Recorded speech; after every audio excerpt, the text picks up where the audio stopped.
Happy Sunday, Metro Detroit. Thank you for downloading another episode of the Detroit Sports Countdown podcast. I am the Doc. I want to thank everyone who has been supporting us by visiting our website, DetroitSportsPodcast.com. Let's jump right into things.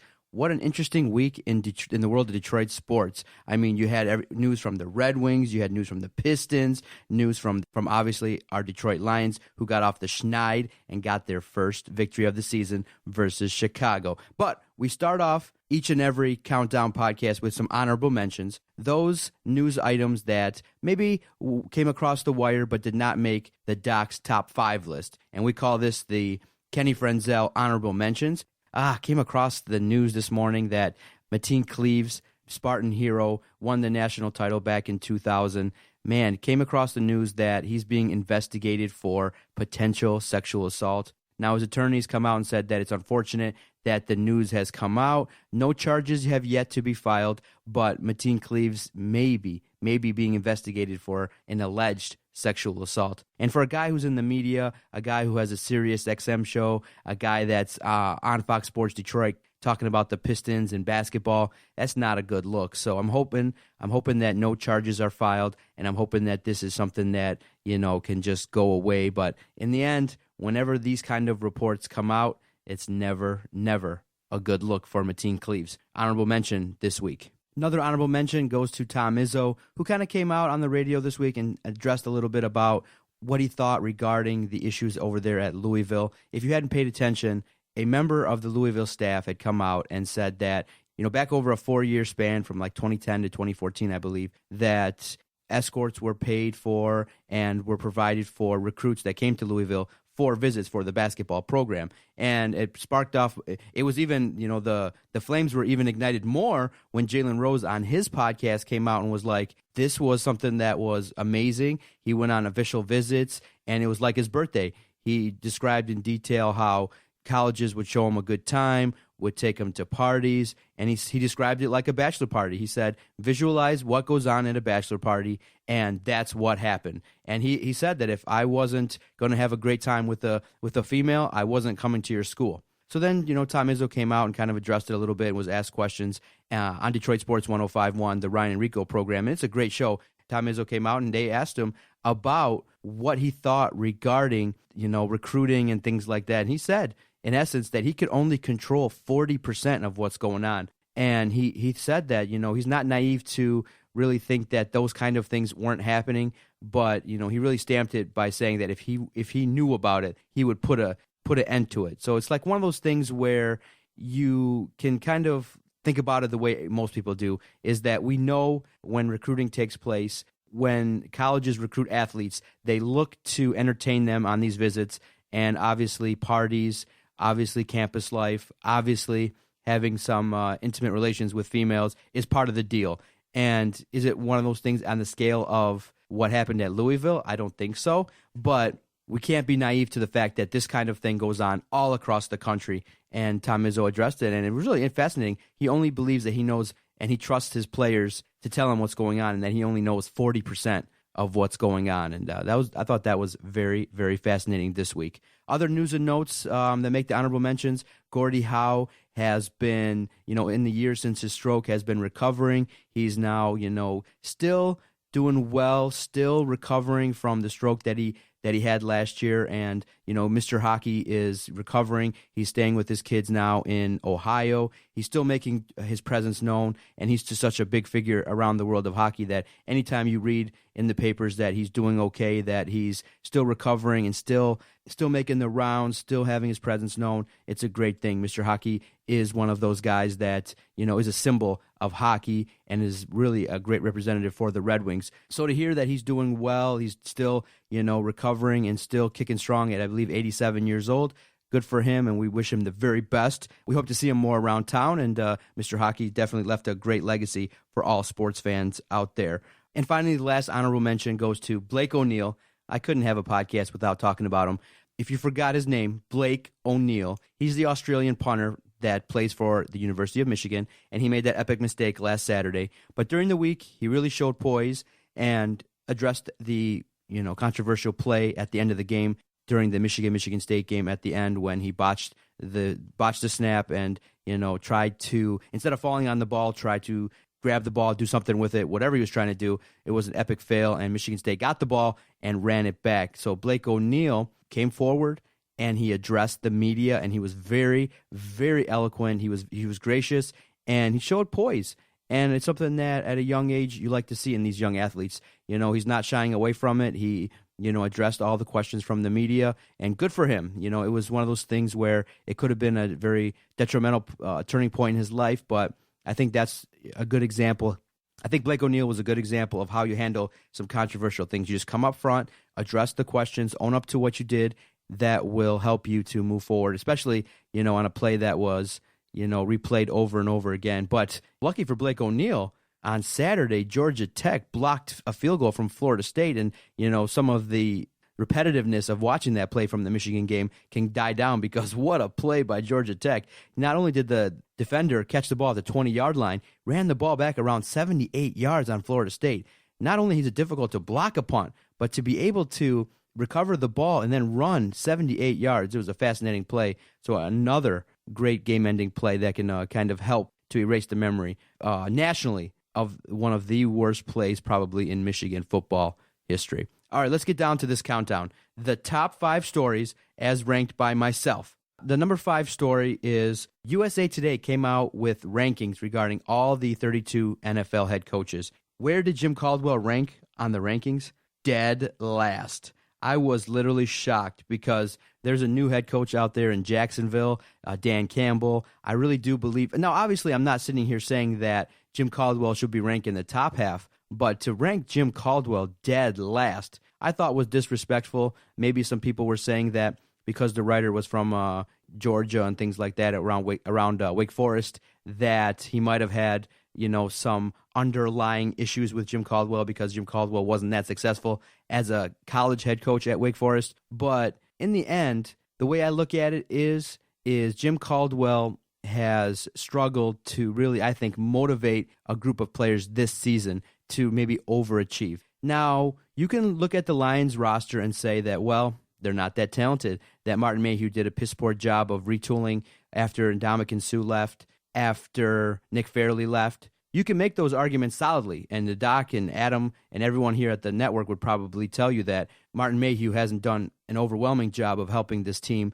go forward. But at the same time, some things that Jim Caldwell has done hasn't been beneficial to the Lions. I mean, after the Seattle debacle, after the 0-5 start, did you make significant changes to help the team? I mean, it looks like Jim Caldwell's attitude when he talks to the media is, you know what?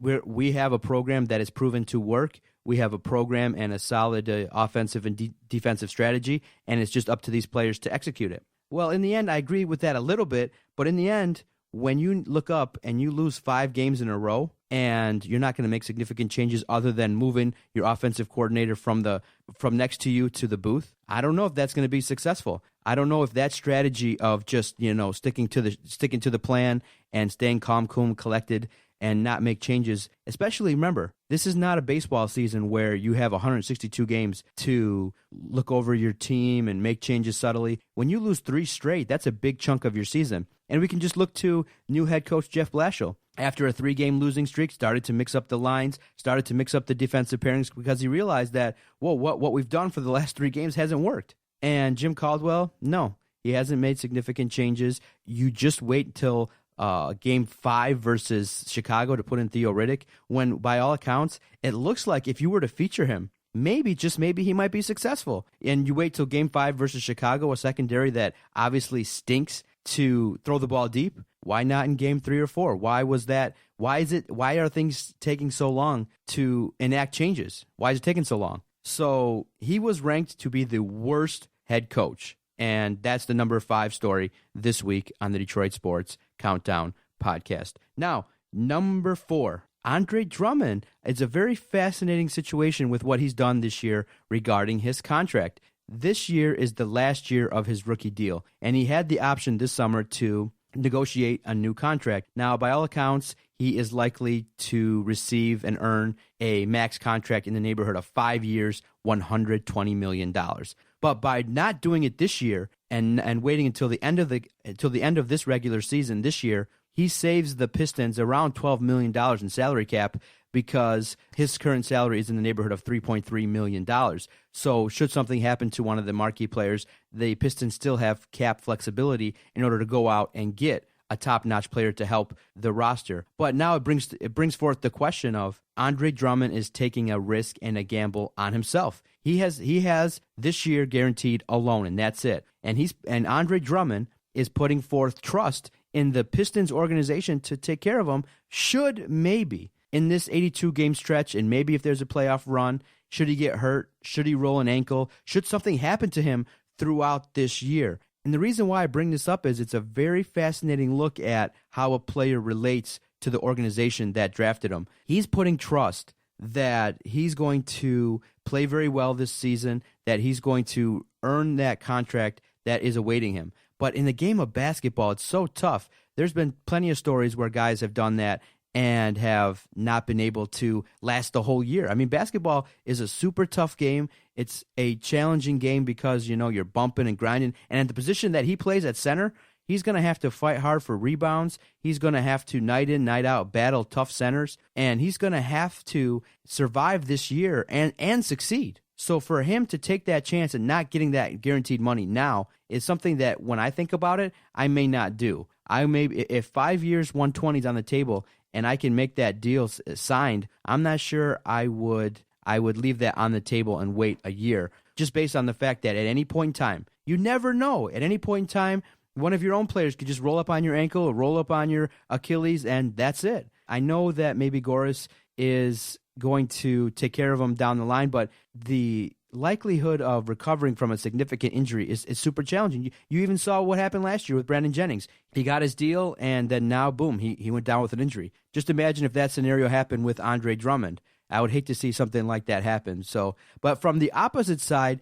if you're someone in the Pistons organization, you'd like to see that a guy like Andre Drummond, who you're pegging to be the face of your franchise, to be the guy that's going to be the lockdown center, the reason why you let Greg Monroe leave. Then, then you look at it and you're like, wow, this guy is potentially helping us out. He took, he made the decision to help us out and not earn that big contract when he had the chance to. So that may be favorable for Andre Drummond, and that may be favorable for the Pistons should something come down the line and should something happen and should a player go down and should the Pistons need to retool or add another piece, they still have that cap flexibility. So, to all credit to Andre Drummond, I give him credit for enacting that. I give him credit for, also not only looking out for himself, but looking out for the Pistons organization, something that not a lot of players do, and I'm not sure that the doc would even consider doing that. So the number 4 story,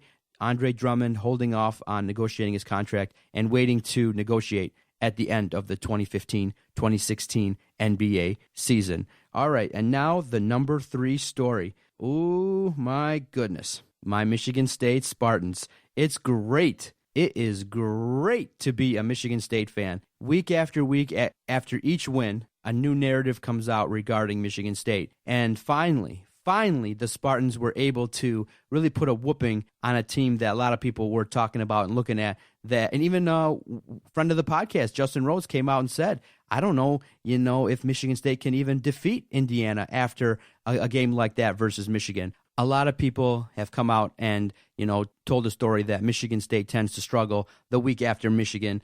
And I agree. Michigan State had an epic game versus Michigan. And so I wouldn't have been surprised if there would have been a letdown. I mean, the way they won the game, the emotional reaction, the tough, it has to be tough to prepare this week. But they came out at home versus Indiana. And I know it was a close game, but it really never looked like the Spartans were concerned because, in all honesty, they've been here before. They know how to play close games. They know how to play Spartan football. And in the end, Connor Cook was outstanding. I mean, the run game wasn't really in gear until late in the game, and Connor Cook was fabulous. And he's continuing to earn the respect of everyone out there that's watching him. Michigan State now sits at 8-0. We are poised now going into the bye week to rest get more of our players back to make that final push. And it all comes down to this. Michigan State is going to play Ohio State in one of the great games this year, and it's going to be fun to watch, no doubt about it. It's going to be fun to watch and fun to see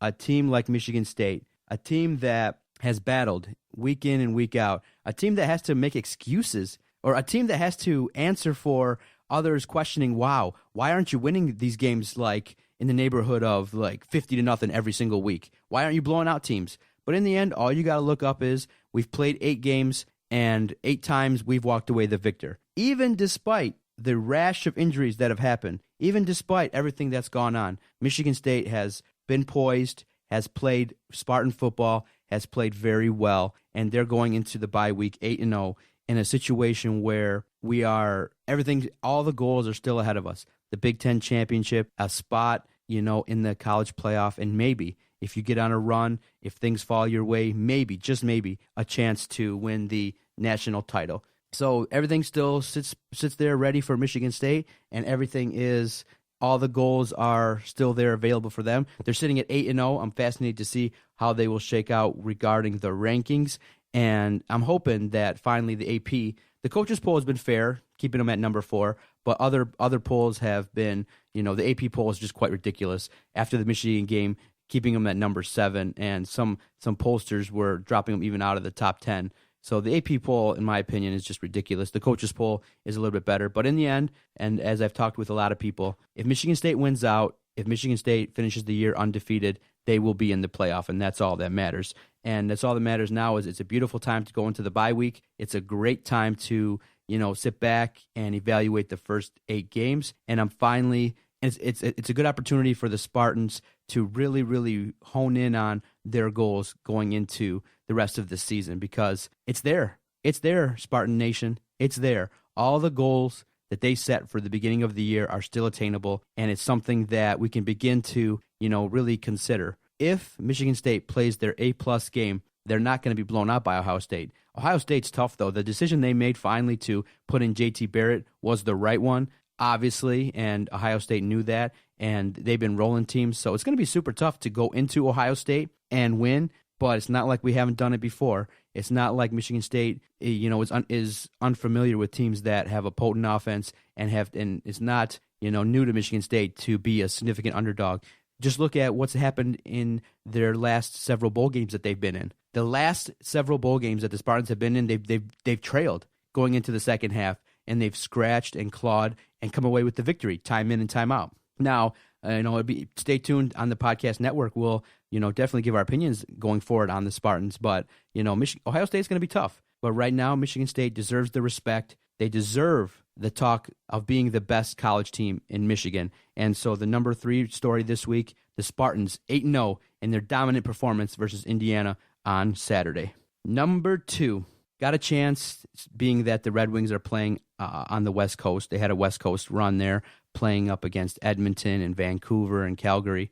Got a chance to peek in a little bit on the Red Wings, and after that 3-0 start, I know last week they got on the Countdown podcast for their struggles. This week, the Red Wings come in at number 2 on the Countdown podcast due to a couple different factors. One being the rash of injuries that has now taken place.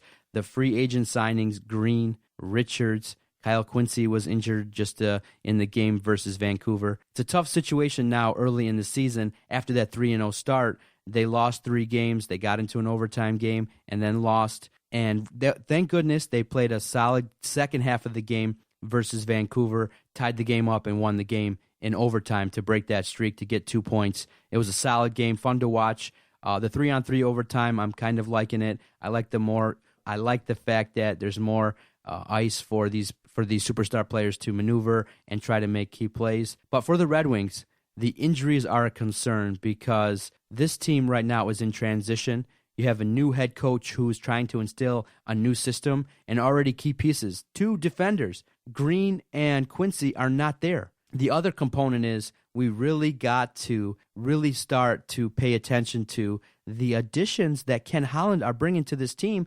If you go down and you just Google Ken Holland's free agent signings from 2010 till now, it doesn't look that great. And I know that prior to the salary cap being instilled, Ken Holland was able to evaluate talent and bring in top-notch guys, and the management was able to blend the team and play very well. But since in the latter part of the last 5 years, Ken Holland has gone out and made some signings that have really backfired. And this year, everyone was super excited. So when Ken Holland, general manager of the Red Wings, goes out and picks up a Mike Green or a Brad Richards, they are expected to come to the Red Wings and contribute. Right now, that's not the case. Right now, Kenny Holland is kind of whiffed on the free agent additions, and it's not helping the Red Wings go forward. Definitely, the scouting department gets all the credit. The ability to bring in young guys with talent, the potential of Dylan Larkin and Anthony Mantha and Polkanen and Nyquist and Tatar. These are the guys that they're going to be counted on. But when you go out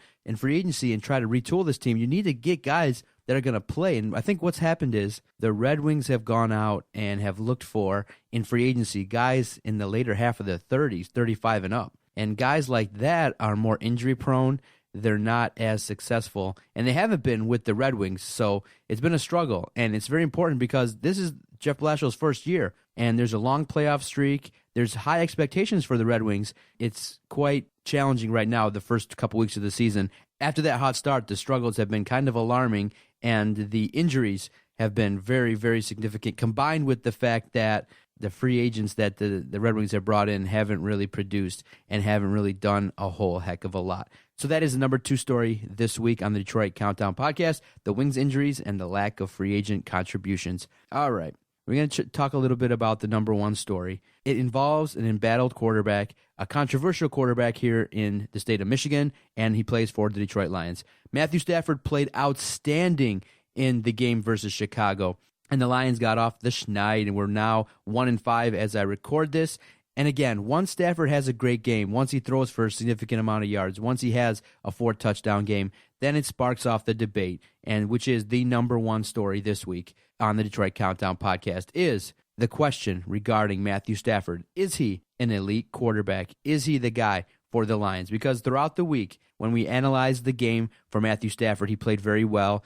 In overtime, he launched the ball to Calvin Johnson, and you can tell the Lions made a concerted effort to throw the ball more, deep, to have more chunk plays. And Matthew Stafford, more oftentimes than not, is able to, throw the ball deep. He throws a nice deep ball. And when you have Megatron, when you have Calvin Johnson, that leads to a lot of potential for the offense. So then throughout the week, you listen to the radio, the talk is, okay, from the national pundits, from former quarterbacks, from analysts, from a reporter in Dallas, Rick Gosselin. He came out and wrote a report and said that, oh my gosh, there is a potential that the next quarterback for the Dallas Cowboys should be Matthew Stafford. And I nearly fell out of my chair. I'm like, why? What are these national guys seeing? And I kind of looked, and when you talk to friends and you look into, we watch the games every week. We see the turnovers. We see the odd sidearm throws. We see the fact that, he's led the Lions to the playoffs twice, but with no victories. And yes, I know, I'm aware that it's a team game and things like that. But when you're drafted number 1, when you're given an extension with that much money, when you tie up that much money in the salary cap for the Lions, there's high expectations. So if you disagree with the fact that he deserves all that pressure, so be it. But that's the guy. This is the guy you point to that's going to be the face of the franchise. This is the guy that needs to lead us. And everyone out there, they see the big numbers. They see games like that he had versus Chicago, and they see, wow, they point to the fact that Stafford has reached all these yardage milestones quickly, that he's one of only 4 or 5 guys who've thrown for 5,000 yards. Okay, fine. Those are nice numbers, but in the end, this is a results business. And in a results business, the name of the game is to win playoff games and to advance your team farther in the playoffs. So guys like Rick Gosselin, who've watched the NFL a long time, are enamored with the stats. They're enamored with the potential. But at this point in time, this podcaster cannot sit here and just talk about Stafford and talking about potential. 7th year. We are now waiting on Matthew Stafford in his 7th year to be more consistent. Really? 7 years. It did not take Peyton Manning 7 years. It did not take Aaron Rodgers 7 years. It did not take Tom Brady 7 years. Now, given the expectation, the fans that diss on Stafford, the fans that are complaining, want Stafford to be in the upper echelon. We don't want a guy that is going to be in the top 15. We don't want a guy that's just going to, lead us to the playoffs once every 3 years and then get bounced out. Andy Dalton gets his team to the playoffs every year, and he can't advance. And in the regular season now, he's having great success. Matthew Stafford is not at that level, and I think that's where the disconnect is that the fans that support him will say he's the best quarterback that the Lions have ever seen, ever. And I say, okay, fine, that's very true, but that's not saying much. The Lions don't have a storied history at quarterback. The Lions don't have Hall of Famers, rolling out.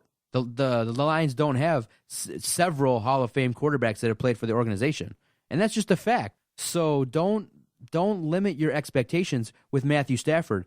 My criticisms of him are that I think at this point in time, by his 7th year, he needs to be showing more. He needs to be more consistent. He needs to, in a season like this when maybe there's not as much talent on the defense, when maybe there's not as much talent on the offense, help the team win. The 0-5 start was killer. He hasn't played consistent, and in the end, that's what you're judged on. Being the number 1 overall pick and now on the verge of another extension, I don't know about that. So the debate regarding Matthew Stafford is real. It's going on whenever you talk about the Lions. It inevitably comes back to the quarterback. We need, as a fan base, to kind of really decide, do we support Matthew Stafford going forward, or is it time to really think about, with the Lions moving forward and getting that quarterback in the draft? The question to me, the answer to me is obvious. You need to draft a quarterback in the high round, 2nd, 3rd round. But do you trust the guys picking them? No. So in the end, we're probably going to be,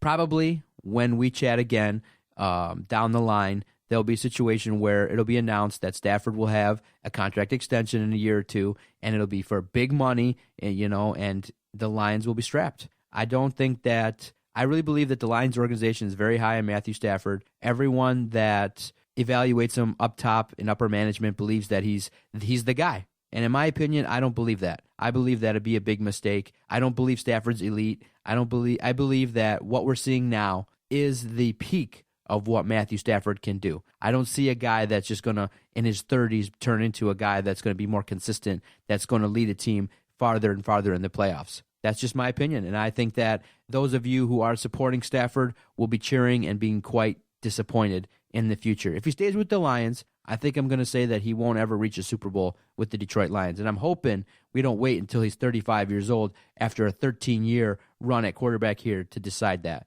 You've surrounded Matthew Stafford with Megatron. You've got Golden Tate. You've got talent. How much more talent does the guy need?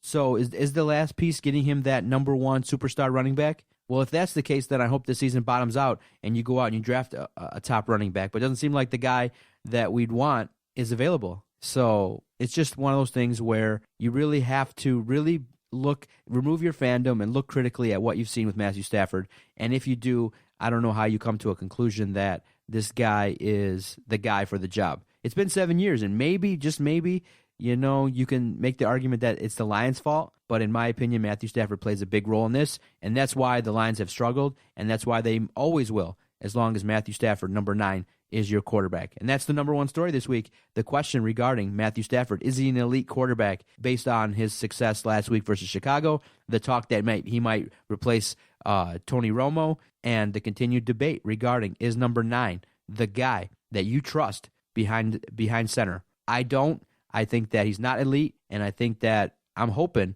that Dallas would want to take him off our hands, because in the end, I don't see continued success with Matthew Stafford with the Detroit Lions organization. Thank you for listening to the Countdown Podcast. If you agree with me or disagree, let me know at Detroit Podcast. Thank you for downloading our podcast on the many platforms at iTunes, Stitcher, Podomatic, the Detroit Sports Nation website. Thank you for all the tweets at our Twitter page at Detroit Podcast. And thank you for downloading another episode on the Detroit Sports Podcast Network. See everybody next week with a new top 5 ranking list on the Detroit Sports Countdown Podcast.